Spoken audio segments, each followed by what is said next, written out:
Sa dulo na ako nag-cut nito, ma'am, ha? Okay. May iwan po sa dulo.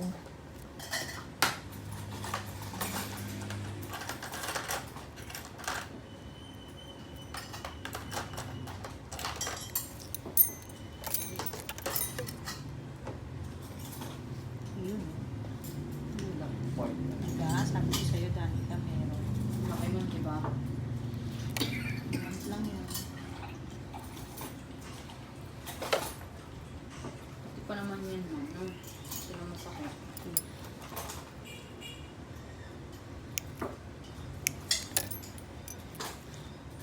Ah, puro overcut ka, ma'am, sa unahan eh.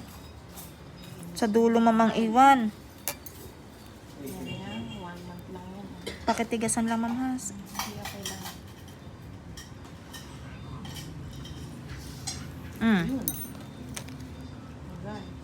Ang bilis ba, guys? Yes. Ayan na po. Kuha na po siya lahat. Diba? Sabi ko, yung dry skin niya, tsaka yung ingrown niya, iwan lang ako. Ang kape niya. Sabi ko sa mister ko, hindi ako satisfied. Oh, di ba, ma'am? Ang dami. Ano dito sa kabila? Mas malaki pa yung dito.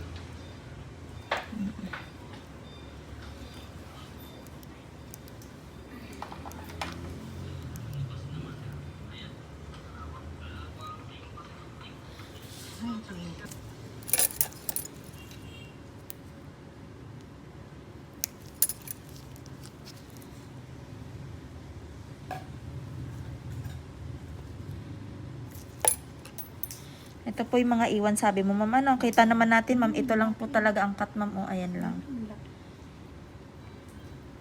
Dapat kasi, ma'am, straight po lagi, ma'am, ang cut para po hindi po nagkakaroon ng V-shape po ang kuko. Ayan po, oh. Ayan po, ang laki po, oh. Iba, ma'am. Kasi, ma'am, nagiging V-shape, ma'am, oh. Kasi po, dito lang po lagi ang cut, ma'am. Dapat kasi, ma'am, straight. Kung gusto square, straight lang po. Yan, ganyan lang.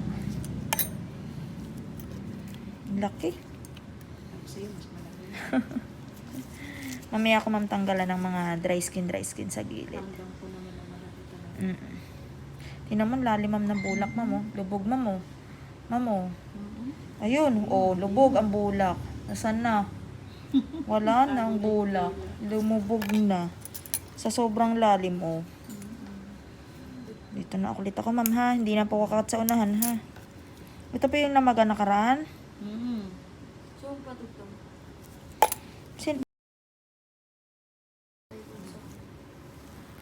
Sa wifi siguro. Ayan na. Okay na po siya, ma'am. Ayan na. May dry skin pa, ha? Konti. Naiwan. Twist ko konti, ha? Para lang makuha. Ayan. Tingnan nyo. Nakita nyo ba to, oh? Mga ingrown ni madam, oh. Kay madam. Ina-check ni Princess. Ang bilis lang na. Nag-match pa kasi. Iwan niya, di ba sabi ko sa'yo malaki? So, ayan. Ang lalim, ma'am, no? Ilalagay natin yung bulak. Grabe naman laki dito. Yan. Tingnan natin kung hanggang saan siya lalalim. Danica, pakialis mo na lang to mamaya, ha? Pag nag-gel kayo ni ma'am. Ang lalim, ma'am, no?